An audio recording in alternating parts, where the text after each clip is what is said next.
नमस्कार। ओशो जी की जो कहानियाँ हैं उसमें से हमें बहुत कुछ सीखने को मिलता है। मैं उनका कहानियाँ बोलते रहा हूँ, लेकिन मैं वो जो जैसे बोलेंगे मैं थोड़ी वैसे बोल पाऊँगा, बट फिर भी उनका कुछ तो झलक होगा जहाँ से थोड़ा सा मदद मिलेगा। लोगों को जो कमजोरी है अगर वो दिख जाए तो कितना अजीब लगता है ना। उसे छुपा लूँ ऐसे ही लगता है कि हम उसे बदल लूँ ऐसे क्यों नहीं लगता है। बस उसे छुपाने की कोशिश हम क्यों करते हैं। चाहे तो हम उसे बदल तो सकते हैं ना, क्यों बदल नहीं सकते। सही होने की कोशिश नहीं करते, सही दिखने की कोशिश करते हैं। ओशो जी की एक उदाहरण से इसे समझते हैं। वो बोलते हैं कि एक शराबी आदमी है, वो संभल के चलने की तो कोशिश करता है, लेकिन जब तक वो खुद नहीं संभल जाता, जब तक वो शराब पीना नहीं छोड़ेगा, वो संभल के कैसे चलेगा। और जो आदमी शराब नहीं पिया है उसे संभल के चलने की कोशिश क्यों करनी पड़ेगी, वो ऐसे ही संभल के चलेगा ही। तो जब तक हम अच्छे नहीं हो जाते तो अच्छे दिखने की कोशिश करेंगे तो थोड़ी ही पाएंगे। अच्छा, हम स्मार्ट दिखने की कोशिश करेंगे तो थोड़ी स्मार्ट होंगे। हम जब स्मार्ट हो जाएंगे तो स्मार्ट दिख जाएंगे। हम अच्छे बोलने की कोशिश करते हैं, जब हम अच्छे हो जाएंगे तो क्या अच्छे हम नहीं बोलेंगे। अपने साथ जो हो रहा है उसको थोड़ा लाचार, हम उसमें अपने आप को लाचार समझते हैं, जो कि मेरे हिसाब से सही नहीं है। हमारे पास कुछ ना कुछ तो करने के लिए होता है। अपने हाथ तो बंधे नहीं है कि हम उसमें कुछ नहीं कर सकते।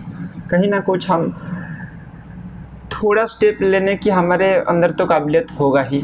इतना बुरी हालत हम नहीं है, ऐसी जगह पर हम नहीं है जहाँ से कुछ नहीं कर सकते।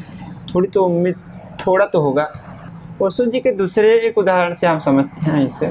एक आदमी था और उसके गांव के पास ही एक पहाड़ी पर एक तो तीर्थ स्थान था, जहाँ को जिस जगह को कि कई सारे लोग जाते थे। तो वो उस गांव में एक दुकान दिया था, और जो आदमी जो तीर्थ स्थल पर जाते थे तो उनको सामान बेचता था। उसका भी मन में था कि मैं भी एक बार जाऊं वहाँ और उस जगह को देख आऊं,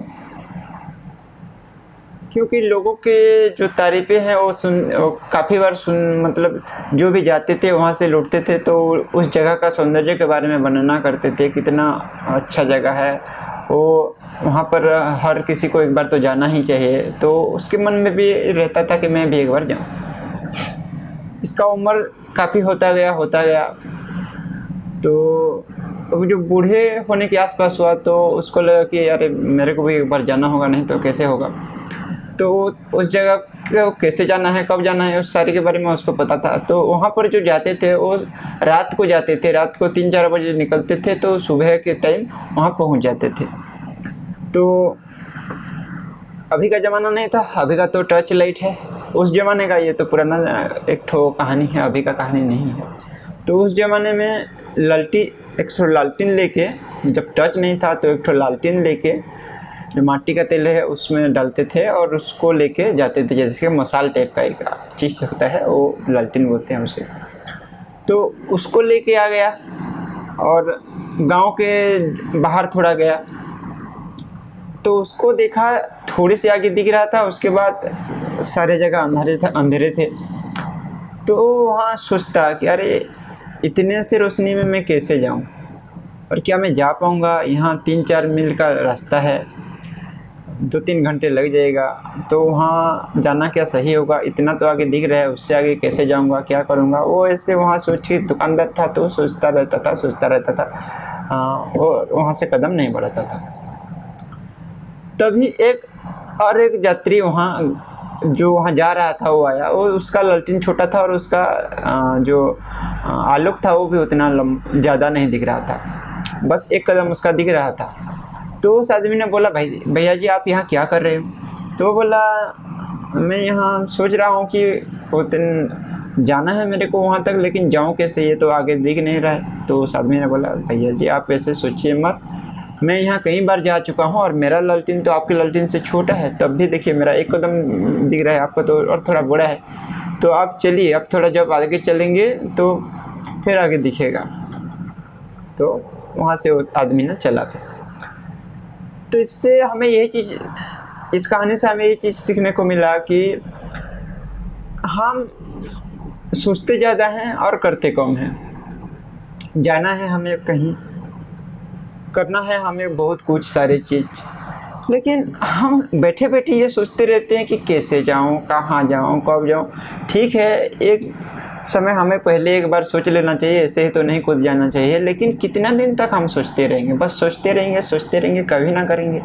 कितना दिन तक? 1 दिन, 2 दिन, 5 दिन, 1 साल, कितना साल हम सोचेंगे?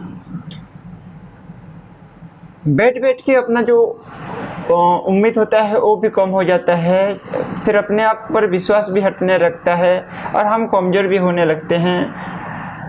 कैसे कदम निकालें, क्या करें, इस सब धीरे धीरे हमें समझ में ही नहीं आता है। तो जितना हमें समझ में आ रहा है, थोड़ा सा जितना समझ में आ रहा है उतना हम करें। एक कदम आगे बढ़ाएं, थोड़ा सा तो आगे जाएंगे, वहाँ पर कुछ हमारा पैर भी चलेगा। कुछ 10 कदम बढ़ाएंगे, उसके बाद और थोड़ा हमें हिम्मत आएगा कि यार मैं चल पा रहा हूँ। एक छोटे बच्चे को देखे हैं कभी? वो चलना कैसे शुरू करता है? लड़खड़ाता है, गिर जाता है, फिर लड़खड़ाता है, फिर गिर जाता है, फिर एक पाँव बढ़ाता है, ऐसे एक पाँव ऐसे बढ़ा बढ़ा के गिरता, फिर गिर जाता है, फिर उठ जाता है। तो इसी हिसाब से वो धीरे धीरे चलना सीख जाता है। अगर वो बैठ के सोचता हमारे तरह होता तो क्या कभी चल पाता? कभी नहीं चल पाता।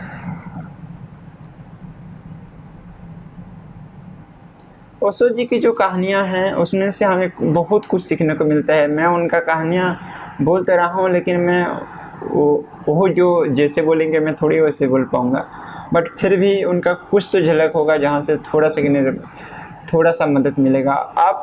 आपको मेरी रिक्वेस्ट है कि आप उनसे सीधा उनका जो कहानियाँ हैं उन्हीं से सुनिए, और उन कहाँ किस दिशा को भेज रहे हैं, अपना जो मन का स्थिति है वो कैसे धीरे धीरे अच्छा होगा, हमारा जो परेशानियां हैं कहाँ से आ रहा है, कैसे आता है, हम कहाँ रुक जाते हैं, क्यों कुछ कर नहीं पाते हैं, कैसे अच्छा करेंगे, ये सारे धीरे धीरे ना खुलता रहता है। अपना जो सवाल है, जिस सवाल की तरफ हम मुँह देना भी नहीं चाहते, जिस सवाल की तरफ हम कभी देखते भी नहीं और अपने आप को बस भुलाए रहते हैं, तो उस सारे सवाल का धीरे धीरे हल निकलता रहता है। बहुत आसानी से वो काफ़ी कुछ बोल जाते हैं। अपना जो द्वंद रहता है वो धीरे धीरे कम होने लगता है। तो हमें उनके पास जाना इसीलिए अच्छा है।